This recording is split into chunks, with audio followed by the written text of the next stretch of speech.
Bonjour tout le monde, on se retrouve aujourd'hui pour le déballage de Reich Busters, ou Reich, mais d'après moi c'est Reich Busters Project Vril, et donc on dirait presque Project Overkill, ce n'est pas le cas, il y a un K au lieu d'un C pour le Project, et le Vril étant une matière slash substance que les nazis ont découvert pour faire des expérimentations sur un peu n'importe quoi. Et en fait, il va y avoir des zombies, des robots, il va y avoir plusieurs trucs là-dedans, des expériences. Et donc, c'est un pledge que j'ai ramassé sur Board Game Geek, donc parce que là, on voit à l'arrière, il n'y a pas le jeu lui-même, on n'a rien de ça, et c'est une très très très grosse boîte. C'est Mythic Game, donc ils font normalement des jeux de bonne facture, ou de très très bonne facture, et donc celui-ci est uniquement, normalement, achetable sur leur plateforme, leur marché à eux. Bref, il peut y avoir toujours des revendeurs un peu partout, mais ce n'est pas un jeu qui devrait être distribué donc en magasin. C'est pour ça que le derrière de la boîte, tout simplement, n'a pas le jeu lui-même, parce que quand vous le cherchez, soit sur Board Game Geek ou bien sur leur plateforme directement. Et donc, c'est une très très grosse boîte chargée de matériel, donc bon format, ça fait un peu penser le format de boîte de Zombicide, parce qu'on voit déjà les cartons bruns comme ça, normalement, c'est de là que ça vient. Donc, on a les règles. Donc, là, évidemment, j'ai le glare des lumières. C'est une version anglaise que j'ai. Donc, on a l'historique. On a beaucoup de texte ici. À un moment donné, on va commencer à avoir des images. Et donc, on va avancer avec nos personnages qui ont des actions de base. On a aussi un petit système de cartes pour pouvoir bouger et faire d'autres attaques. Et les ennemis, évidemment, qui peuvent spawner. Le jeu lui-même, il va avoir... on voit ici, bon, les miniatures qui sont fournies dans cette version-là. Tous les petits jetons qu'on peut récupérer. Il y a un très très gros système de termes, donc des mots-clés qu'il faut quand même apprendre. Je crois que c'était réglé avec le package d'Errata, normalement, parce qu'il y avait beaucoup de termes sur les jetons, notamment les armes, et il y avait comme aucune mention nulle part à part aller dans le livret. Et donc, tout simplement, ce qui a été fait, c'est que sur le carton du personnage, ils ont mis directement les mots-clés pour que ce soit beaucoup plus simple et plus rapide. Mais bref, dans une version de base, vous n'avez pas ce système-là, ça vous prend vraiment le pack Errata. Et il y a un système de son, un peu à la Zombicide pour ça. Et là, celui-ci, c'est avec des dés, donc les dés de son. Il y a aussi des dés comme ça, explosifs, dans lesquels vous devez en lancer d'autres. Il y a les dés de défense qui sont là. Par la suite, on a les dés d'attaque qui sont les dés noirs et les dés de vril qui sont les dés rouges un peu translucides. On a le livre de mission qui est là, et on a plusieurs façons de terminer une mission. On peut l'avoir simplement en victoire partielle. Donc, on peut faire aussi un raid, tout simplement, c'est que c'est des cartes, une carte raid, une faction et une carte qu'on doit générer. Donc, on mélange chacun des paquets et ça donne un certain pourcentage, pas un certain pourcentage, mais un certain nombre de missions variées. Donc, tout simplement, quand on veut juste faire une mission simple, donc qui change quand même pas mal l'allure, parce que là, si on fait, par exemple, la mission 1, Opération Fidget, ben tout simplement, c'est toujours la même map. Par contre, les jetons et l'ordre dans lequel ça va sortir, ça va être un peu différent. Il y a 6 missions, si je ne me trompe pas. Donc, 2, 3, 4, 5. Le 4 était ici. Donc, ça commence à être des cartes qui prennent beaucoup d'espace sur la table avec leur module. Et les setups, donc des raids. Donc, on a 1, 2, 3, 4 choix possibles. On a donc en autre petite tête de jeu. Désolé pour le glare, hein, on peut pas faire grand chose avec les lampes. On a un paquet de cartes ici. Donc, tout est rentré sur le côté. Je pensais qu'il allait avoir un insert pour ça. Pas du tout. Donc, on a des grosses cartes comme ça qui sont des choses qu'on peut trouver dans le jeu. On a les cartes de son, parce qu'il y a une séquence qui sont la pré-alarme et la post-alarme, et aussi des dégâts. Il faut toujours, dans le fond, appliquer la section en haut, et par la suite, on regarde est-ce qu'on a dépassé ça. Si oui, on fait l'étape en dessous. On a les cartes des héros. Il y en a 5 ou 6 de fournis. donc dans la boîte. Donc on a quand même, on a cette pile-là. On a les cartes probablement des ennemis et des cartes d'aide de jeu. On a Core Box 1 de 2, un paquet de figurines là-dedans. On a Project Core Box 1 de 1, qui est le reste des figurines et des trays qui sont là-dedans. On a un paquet de punch. C'est pour ça que c'était pesant finalement. Ouf, un paquet de punch. Vous voyez le nombre de tuiles assez conséquent. Donc désolé, je viens d'accrocher totalement le pied de caméra. Pas chic. Donc je vais essayer de nous ouvrir ça pour être capable de voir les tuiles elles-mêmes. Donc c'est sûr qu'il y a les tuiles de jeu, mais il y a aussi tous les jetons.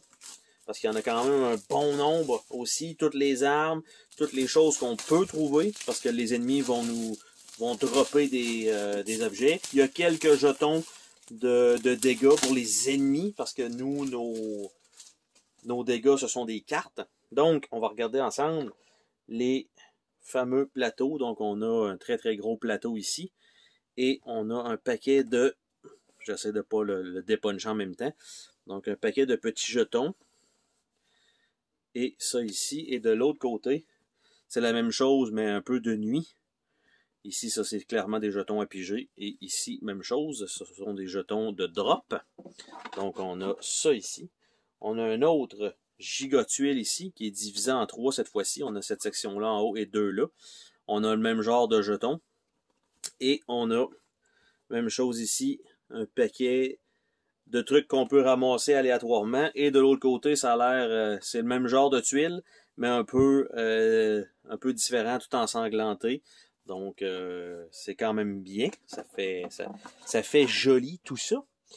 Par la suite, un autre giga grosse tuile, qui a plus l'air d'être un genre de théâtre, ou un hôtel d'église, avec encore une fois un paquet de jetons standards. On a ici des petits biscuits pour les chiens dans le jeu. On a de l'autre côté une genre de fonderie, faire fondre des lingots d'or, créer des armes avec tout ça. Un autre giga grosse tuile, là c'est plus le théâtre, avec une cage d'expérimentation en plein milieu. Encore une fois, des petits jetons en haut. Ici on a des clés, des grenades.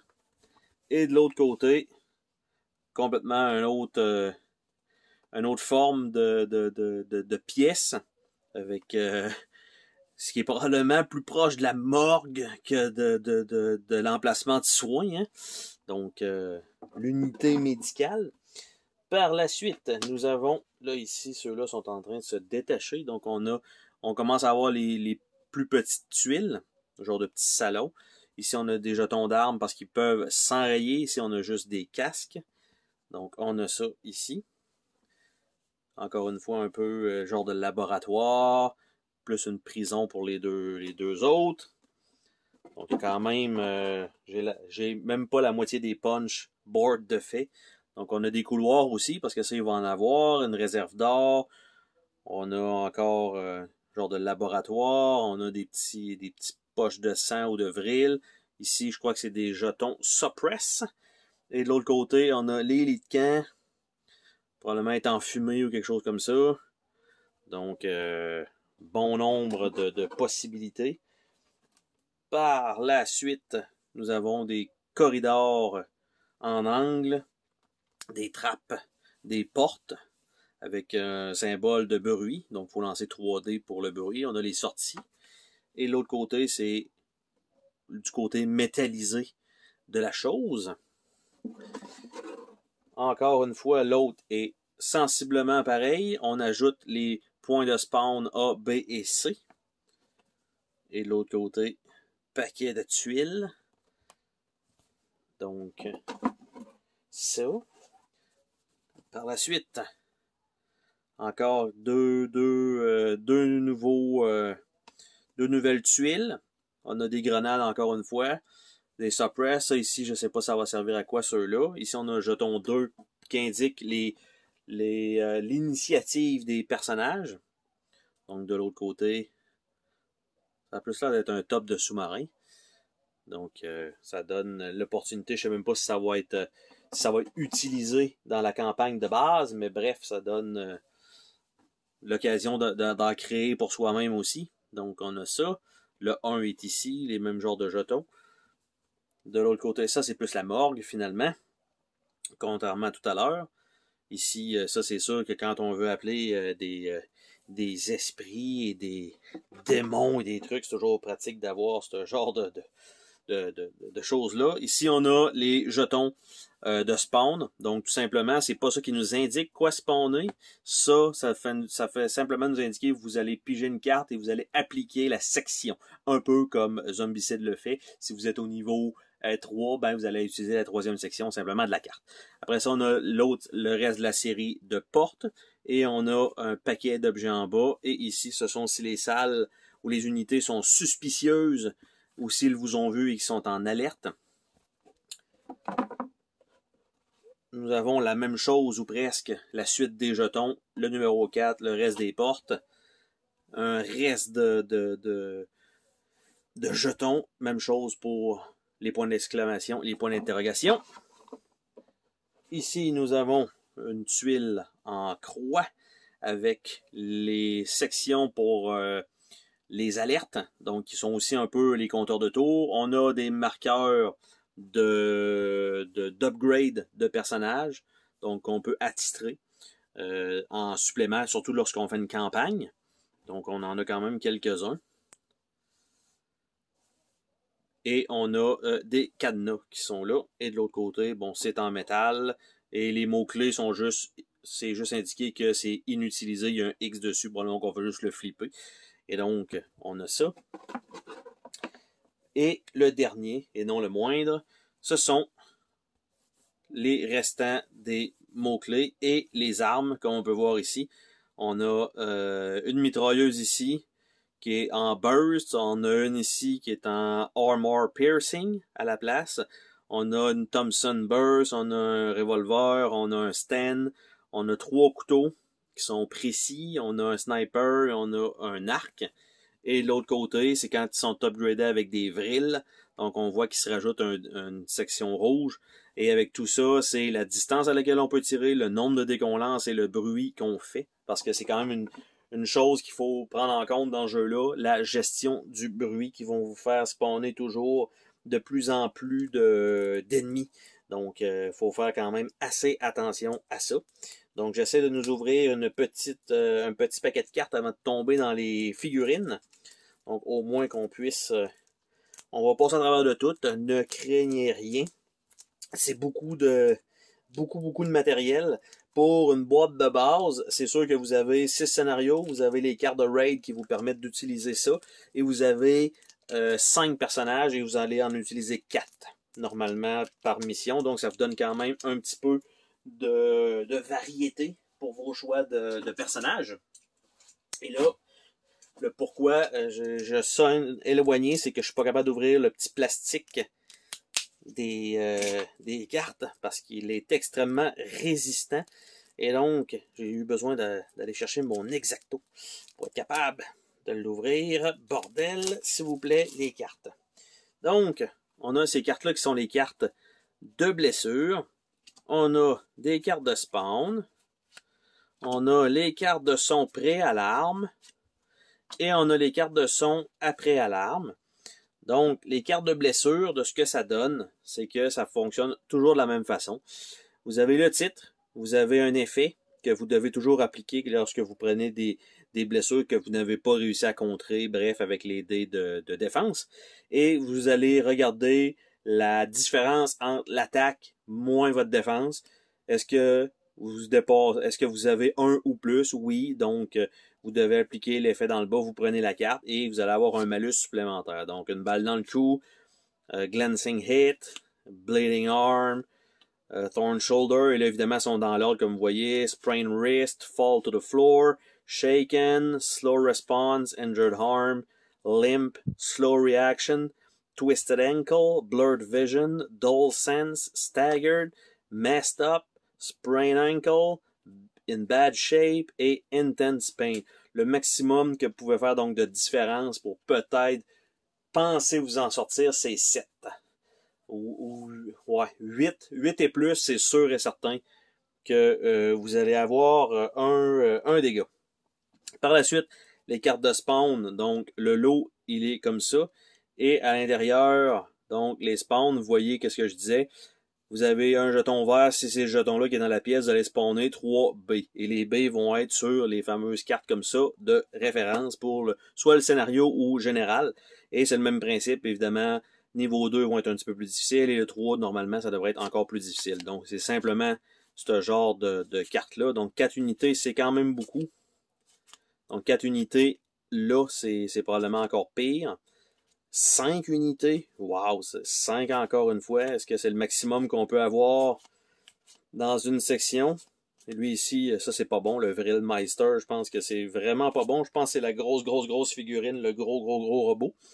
Et les cartes de pré-alarme et d'alarme fonctionnent exactement comme les dégâts, c'est-à-dire vous roulez pour savoir si vous dépassez le sonomètre. Donc, si ça dépasse, tout simplement, vous allez appliquer l'effet en bas. Donc, il y en a qui vous disent d'ajouter un dé de plus, il y en a qui vont vous faire relancer des dés, défausser des cartes. Donc, 5, 6, 7 et 8. Donc, 3, c'est pas beaucoup. Sur les dés, là, vous avez 1, 2, 3 et les explosions comptent pour 2. Donc, déjà en partant, et vous ajoutez un dé supplémentaire. Et en post-alarme, vous allez avoir le même principe. Donc, pour le bruit, vous allez tester donc le son. Et en dessous, vous allez spawner à l'emplacement A le numéro 3. Après ça, vous allez spawner le B. Vous allez spawner un 1. Donc, tout simplement, c'est de mettre le jeton dans cet emplacement-là. Si jamais c'est découvert, ben vous allez le spawner immédiatement. Et c'est la même chose pour toutes les cartes qui sont là. Donc, c'est aléatoire dans le bas. Évidemment, les valeurs sont un peu plus hautes parce que, on va dire, l'alarme est déclenchée déjà. Donc, ça, c'est pour le petit paquet de cartes. On va regarder un premier tray de figurines, donc le 1-1. Et qu'est-ce qu'on a ici? On a très grosse figurine là. Et en fait, ce qu'on va regarder, c'est première des choses, les plateaux de jeu. Donc, la carte du personnage va aller là, comme ça.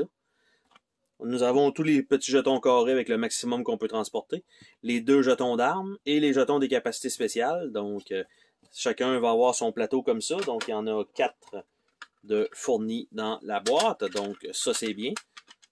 Et ça s'empile quand même pas trop mal. Donc, ça comme ça. Et la grosse figurine, comme on la voyait, le Vril.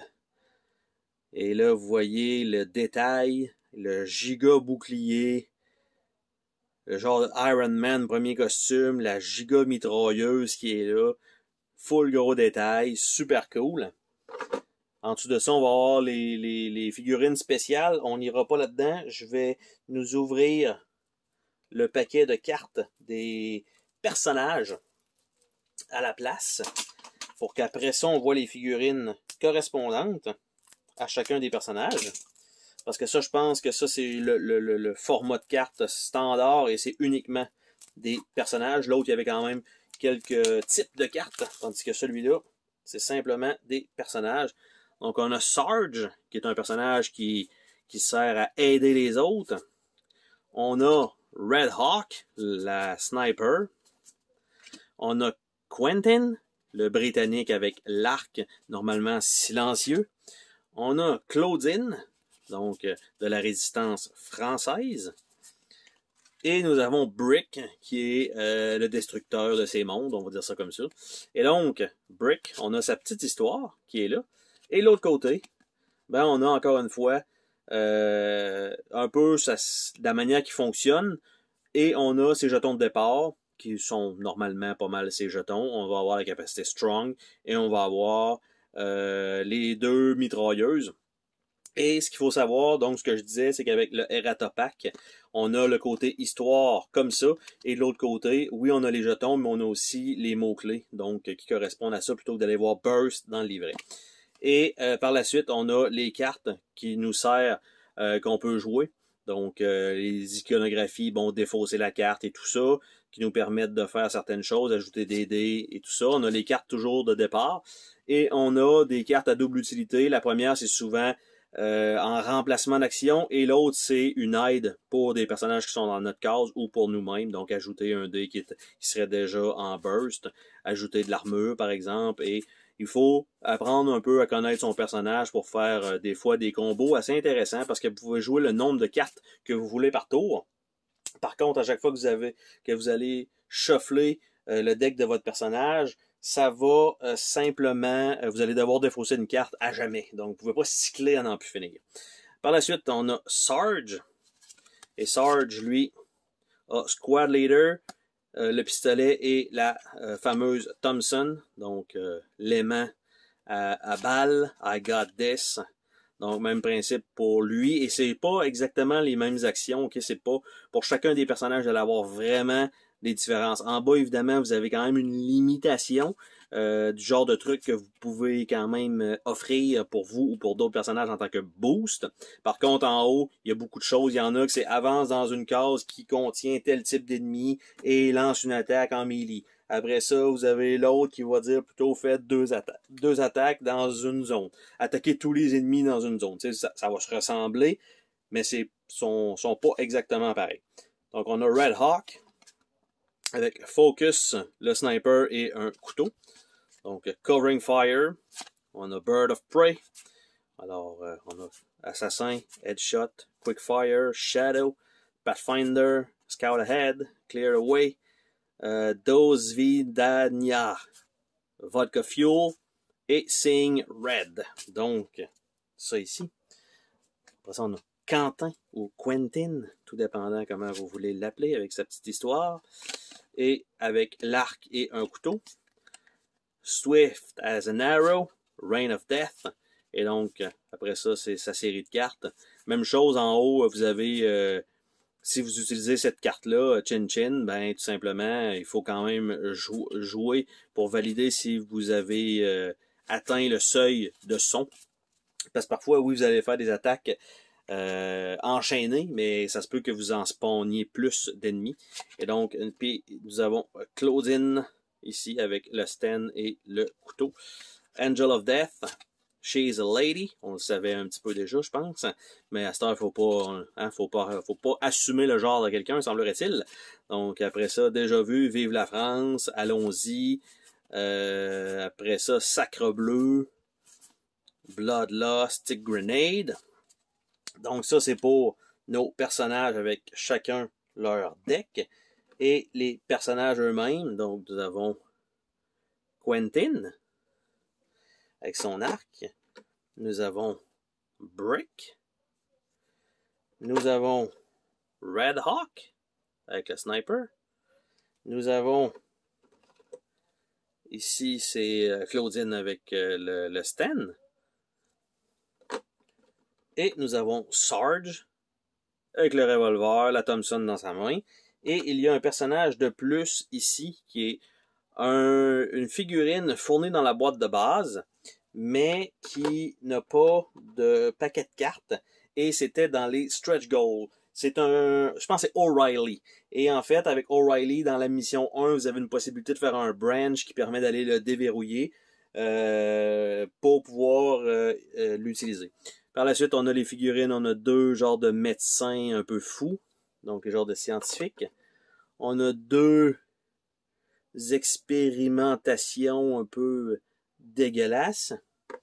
Et on a un général ici, comme ça, dans sa chaise, qui est un peu une chaise araignée, qui fait très Wolfenstein. Donc, on a ça. On va pouvoir resserrer ce tray. Donc ça, comme ça rentre là-dedans normalement. Et on remet ça comme ça. On essaie de ne pas tout exploser. Et ça, normalement, ça rentre dans le truc de carton brun. Et voilà. Et on n'en parle plus. C'est retourné dans la boîte. On va regarder les micro-cartes. Donc, ben, les micro-cartes, les cartes carrées. Donc, qui sont des, on va dire, pas des actions, des points d'intérêt qu'on peut rajouter, ben, en fait, qui va être rajouté dépendant du scénario, mais si vous l'écrivez, évidemment, vous avez quand même certaines options. Donc, vous avez toujours la carte quand elle va être sur un emplacement. Donc, il y a plusieurs bureaux de scientifiques, donc on a ça. Mais de l'autre côté, c'est des choses différentes, comme par exemple, on avait ça comme ça, mais de l'autre côté, bon, quand vous êtes dans cet endroit-là, vous pouvez faire ça. Mais ici, vous voyez, c'est pas la même action. Donc, si vous en avez plusieurs dans une même map, ben, ça se peut que ce soit un peu différent. Donc, oui, en arrière, c'est le bureau scientifique, mais vous voyez que les noms sont pas exactement pareils. Donc, on a ça. Par la suite, on a des corps recouverts avec les supplies, unused supply, Dead Man Boots, Unused Supply, Corpse Cart et Corpse Cart. Et eux autres, c'est la même chose dans ces deux-là. Ça, c'en est un autre. Et les Unused Supply sont pareils, par contre, contrairement, par exemple, au bureau scientifique qu'on a vu juste précédemment. Après ça, nous avons les Vril Container. Donc, des Vril Resupply, Technologie, Gas Leak, Transformer et Experiment. On a les cages et les artworks sont écœurants d'ailleurs. C'est super bien fait. Donc, une cage vide, Vril Remain, Dog, Contrebande, Dogs, parce qu'il va y avoir des chiens dans le jeu aussi. Après ça, le Stage Curtain, il y en a juste 3. Donc, le rideau. Great Acoustic, encore et Live Performance. Par la suite, l'altar, donc dans l'église, l'autel, Praise the Lord, Divine Intervention et Secret Passage. Covered Object. Il y en a quand même quelques-uns, donc on ne sait pas c'est quoi. On lève le drap et on a une forge Vril, Unstable Vril Pool, Stable Vril Pool, Vril Experiment, Stable Vril Pool. Et on a des bureaux Office Deck. Office Deck, il y en a un certain nombre. Com Station, Schematic, Enemy Debriefing, Secret Passage, Enemy Debriefing et Patrol Schedule. Et on a les crates pour terminer. Pour trouver, bon, ben c'est des dogs, lot of covers, supply cache, secret passage et munition cache. Donc, pour ça, donc ça en donne quand même, encore une fois, un certain nombre de cartes. Mais si vous voulez ranger ça dans la boîte, vous voyez, une fois que vous allez avoir enlevé les cartons dans le fond, évidemment, ça sera plus exactement pareil. Vous allez probablement les accoter dans le fond de la boîte. Vous allez sauver un peu ça, mais il va falloir mettre les tuiles de toute façon. Et il nous reste 2 trucs à voir. Il nous reste ça ici avec les cartes. Et normalement, il devrait y avoir 2 trays, un par-dessus l'autre. Donc, on va les regarder. On va regarder les cartes, et on va terminer par la suite avec la finale. Donc, là-dedans, il y a ici des expérimentations. On voit que c'est des semi-soldats avec des genres d'ailes. C'est fucked up. C'est bizarre. Mais bon. Là, j'essaie de replacer la figurine comme elle était et je ne sais pas comment. Donc ça, c'est pas bon signe. Est-ce que c'était comme ça? Non. Et l'autre figurine, nous avons des petits genres de drones. Comme ça, les genres de petites araignées. Et là, ok, ils sont par en haut. Ah. On a ça. Par la suite, on a des soldats avec les masses et les shields qui ont déjà eu des impacts de balles, de projectiles. Donc, ça, c'est cool. Je vais essayer de mettre ça, encore une fois, dans l'emplacement où il doit aller. On a encore les autres, c'est les mêmes genres de soldats qu'on a vus précédemment et des scientifiques. Donc, rien de plus pour ça. Et je vais mettre ça de côté pour pouvoir le resserrer après. Vous voyez qu'il y en a d'autres, mais on va regarder ces cartes-là avant. De terminer avec le déballage. Donc, je dirais presque que j'étais en train de muer. Et donc, ça ici, les cartes de format tarot. Nous avons donc des cartes d'aide, ici avec tous les tests possibles et les icônes. Et on a les tours de la manière que ça fonctionne. Donc, on a ça fourni pour chacun des joueurs. Par la suite, on a les cartes de mission et les cartes de raid, je suppose.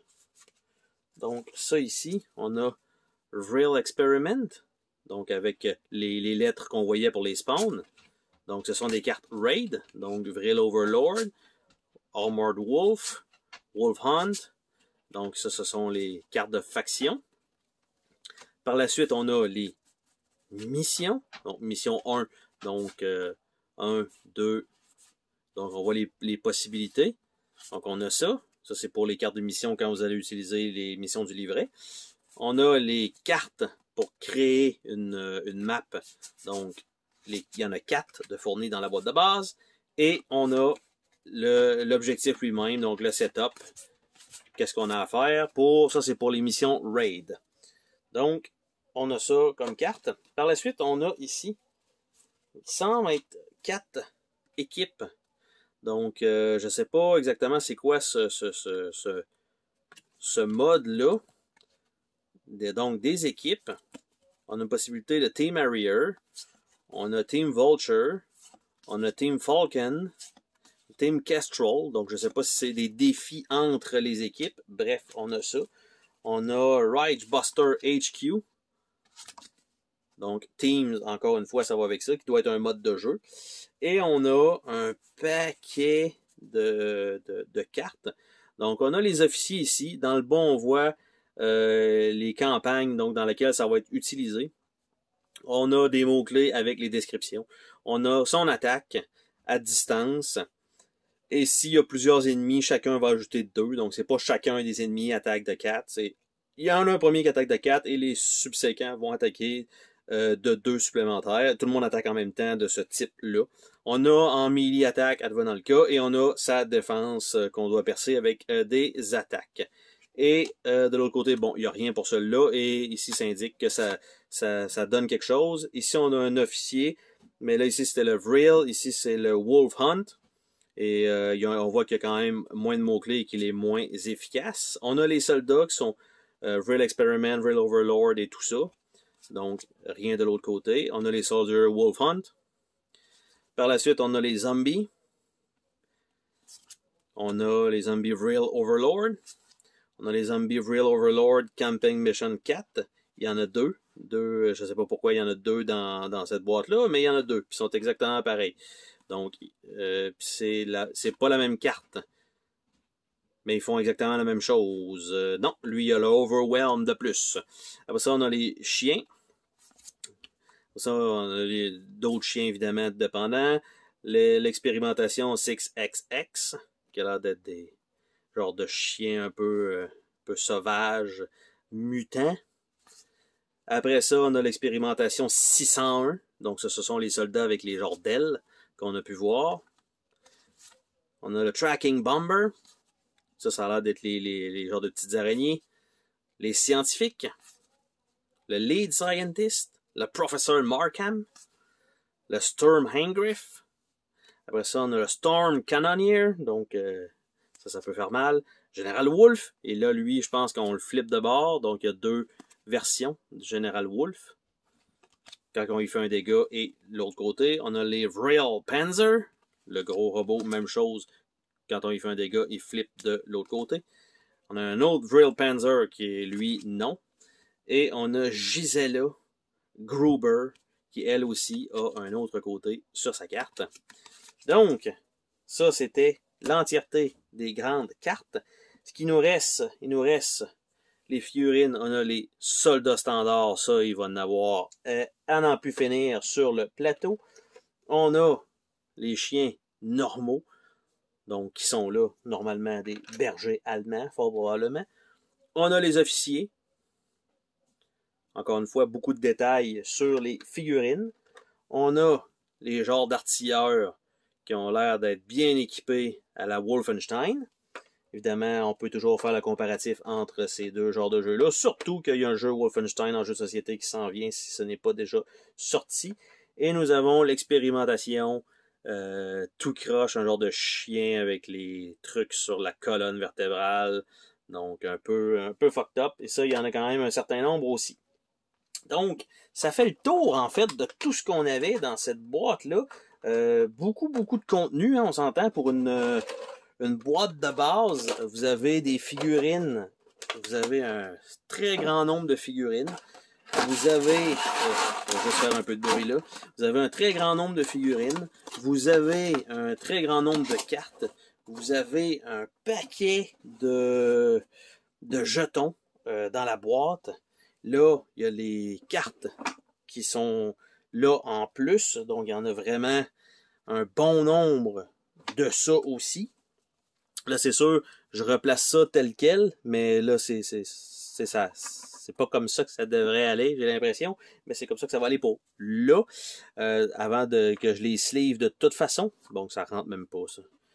Je vais les mettre comme ça. On a les dés. On a l'autre série de dés. On va essayer de rentrer ça ici. C'était pas comme ça au début, mais là, ils vont être là pour ça. Et on a le livret d'instruction et le livret de mission. Et ça termine ce déballage de Reich Busters Project Vril. Et on se dit à la prochaine pour une autre vidéo. Salut tout le monde!